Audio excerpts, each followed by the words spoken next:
Hey everyone, welcome to another macrame project. Today I am making a chandelier, which I'm quite excited about because I haven't done one in a while. So let's get into it. For the cords, I will be using these gorgeous pink braided cords. They are the 5mm size by the brand Bobbinet. And for today's project, again, another very exciting thing, I got to partner with Bobbinet and they were so kind to send me these cords so that I could make my chandelier. They have recently released 3 new brand colors, and this is one of them called Blossom. And you can already see on the screen how much of this cord you will need for the entire project. I might also end up using this version of the cord, which is the same Blossom color, but it is in the single twist 3mm size. I will let you know again if I do use it on the screen how much of it you will need. And in the description box, you can also find the links to where you can buy these cords. For my other supplies, I am using this 40cm ring. It was originally white, but I spray painted it this, I guess, brass color. It is somewhere between, yeah, maybe gold and brass. And then I also want to use these beads, which they are wooden beads and they were originally this natural color. And again, I used the same spray paint to paint them in this brass color. I mean, that brass with that pink, I think that's just gonna look gorgeous. So can't wait to see the final piece. And I think that should be it for the supplies. In terms of the tools, the regular, scissors, probably a brush, probably I'm gonna use a hot glue gun as well.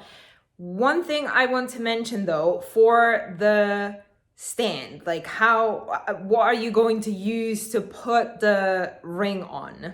Because obviously the chandelier hangs down, right? It's not like a wreath or a mandala, which you can just put on the table or even on the clothing rack. You need to have it kind of level down like this. And this was a bit tricky to figure out at first, but I think I found a good hack for this one as well. So whenever I am making chandeliers, I use a tire rack. And give me a chance, I'll show you how exactly this works. So this is what the entire piece looks like when I put it together. And it's really important that it has this final piece at the end. I'll then take my ring and tie 2 pieces of just like random string that I have in the house in this kind of cross shape going through the middle of the ring. Just be careful. You kind of need to find the right balance that the string is tight enough, but not like bending the ring inwards. And so then I find kind of this gap in the middle here, and that's how I put it onto the rack. And so this is how I start when making a chandelier. It's not perfect, but it's better than anything else I've tried so far. So now I can start the macrame part. Here I'm taking my first 2 cords and putting them on the ring using the regular Lark's head knot. Now for all of the cord lengths and measurements, go ahead into the description box. That's where you will find them. So as soon as we start adding the cords here, you see the ring gets really out of balance, which eventually it's going to fix itself as we add more and more cords, but we don't want to do that just yet. So instead, what I'm doing is I'm using just these random scraps that I have at home, and I'll just put them on the other side to balance it out. And of course, then just add or remove them as I move along. So with these first 4 cords that we have here, we're gonna do a couple double half hitch knots. So take this one, the second cord on the left, and then add 2 double half hitches on it from the 2 cords that are on the right.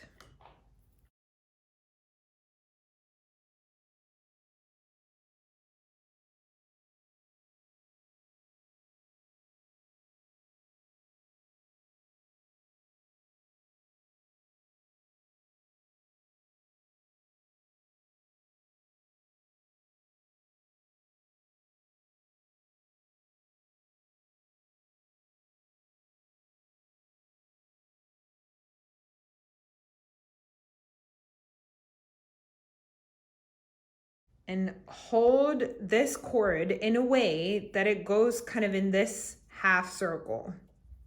So this is what you should have now. And then from here, this cord, we're gonna add that in the lark's head knot back onto the ring.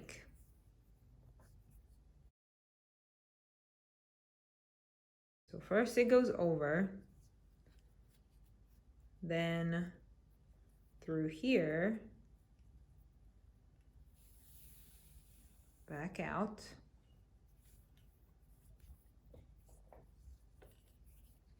Place it nice and tight here.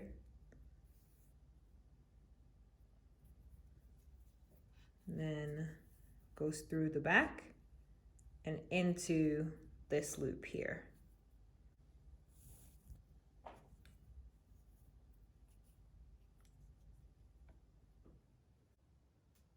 Now we are going to add another cord, again with the lark's head knot. But the only difference now is that this cord should be a little bit longer than this cord. So I've extended by about this much for here. And now again, take this cord as the travel rope and add 2 double half hitches.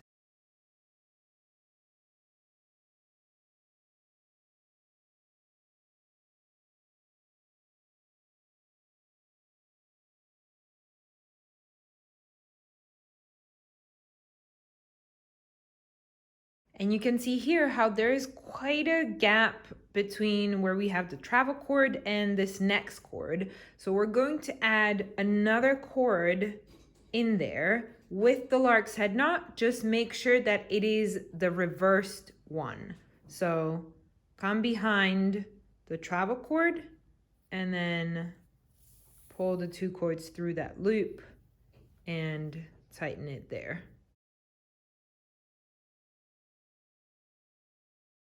And now continue with the 2 double half hitches here.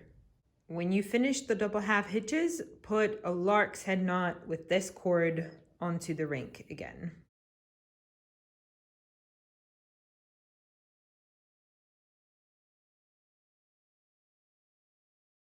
And like this, you will keep adding new cords onto the ring, always with one of them being slightly longer than the other one to account for the fact that it's traveling this distance and then making another lark's head knot here. And you will just add extra cords like we did here, the same way whenever you see that there is a bigger gap that would look weird if you just continued with the next cord. So far I've put, starting with this one, 16 rows on each side, obviously, so 16 half circles. And at this point I will start a new section here and we'll see whether I need to add more rows or remove them to make the sections work. So in total there should be 3 sections. So here we are. We've got all 3 sections done. I've done them the exact same way for all 3 of them. All 3 of them have 16 of these semicircles, which worked out perfectly. It fits really well. And so now we can move on to adding the beads and the tassels.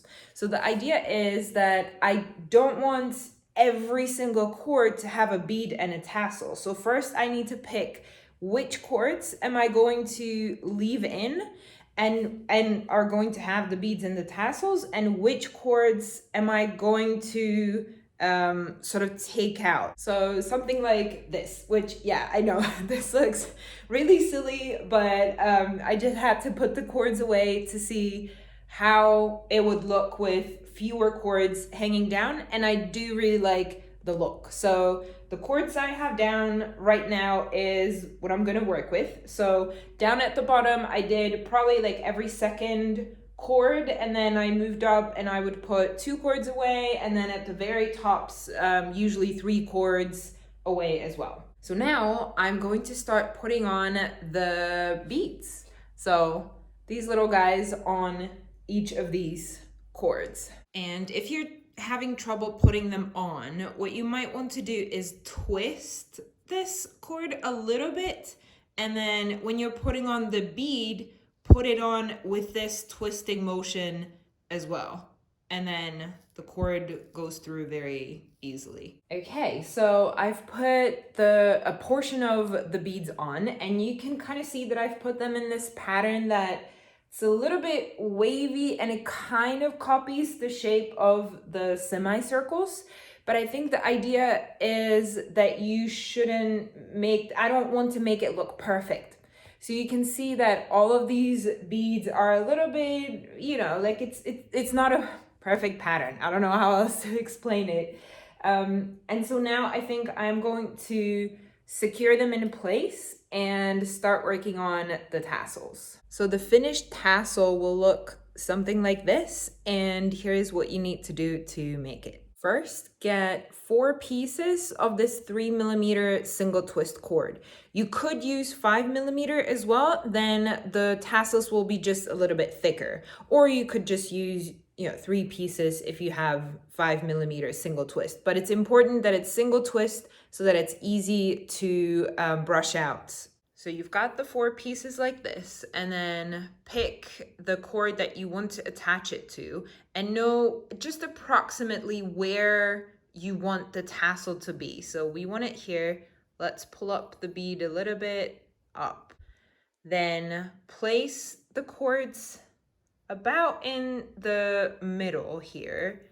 And then with the cord, this one, make just a simple knot to hold this in place.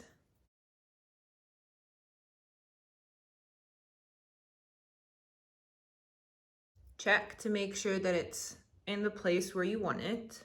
And now the idea is that we want this remaining cord to be pulled in through the bead again. And for that, I am using this special needle where I'm going to place the cord through it.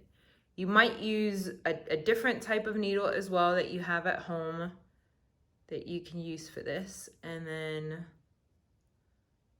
we pull it through the bead here. At this point, I need to use my gardening glove, otherwise this needle really burns my fingers. And so with this kind of back and forth rocking motion, I pull the cord through.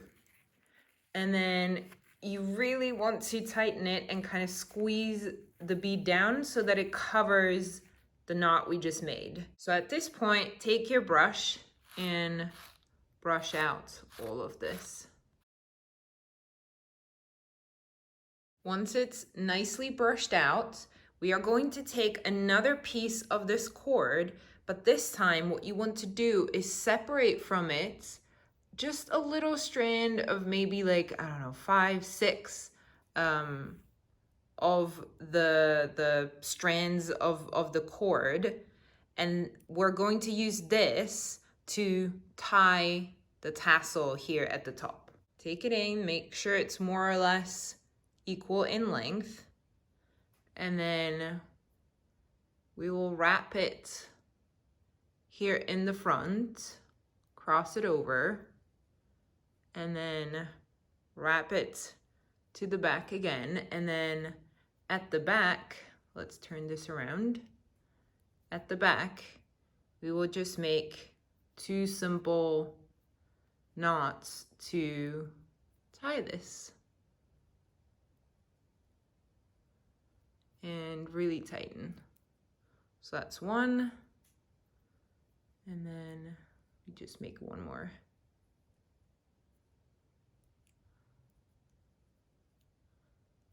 All right, that's the other. You can see from the front, it's not visible at all. And we will just take the brush again and brush out these ends too, so they blend in with the rest of the tassel. At this point, you take your scissors and you can cut the bottom here. And the last step, we can also cut off this piece. So try to pull it really, really tight, and then cut as close to the bead as possible. And then you just kind of pull on the bead here and that cord disappears. Yeah, now I just need to make like 300 of them. Great. I am done with the tassels, all 69 of them, and man, it did take time. It just amazes me how I always completely misjudge and underestimate how much time my projects are going to take. So when I started working on the tassels in the morning, I was thinking like, yeah, maybe in 2 hours I'll be done. Well, here we are 8 hours later, and literally all of those 8 hours I was doing just the tassels. But I think they just look amazing. I love how this whole chandelier is turning out. And now I have just the last step to do, and that's that blob at the top. So I still need to take all of these pieces, the cords that we didn't put the tassels on, and attach them to the back of the work. I'll show you from the top here what the plan is. So you can already see that I've trimmed all of them a little bit. Now I think I'll trim them even more, just so there is maybe only this much left. So that's what, like 2-3 centimeters. And then I'm going to put the hot glue gun on this piece here, and then kind of fold it inward and stick it to the back. So this is kind of what it looks like now that I'm finished. So all of the pieces are cut and attached to the back of the work. And I am done. This is finished. I'll show you in just a little bit how it looks like. So I'll just exchange it with that chandelier up there to show you what it looks like when it's hung up, maybe even at night when the light is on. Thanks again so much to Bobinit, the brand who provided the cords that I was using today. Again, I had so much fun working with them. It was really easy, and I cannot wait to try some of their other shades as well that they have brought out recently. Thank you guys for watching. I hope this inspired you to maybe create something like this on your own. It was a lot of fun for me, even though it did take quite some time. I would say maybe about 16 hours, all, everything together. So it was quite a project, but a fun one as always. Thank you guys for watching, and I'll see you in the next video. Bye.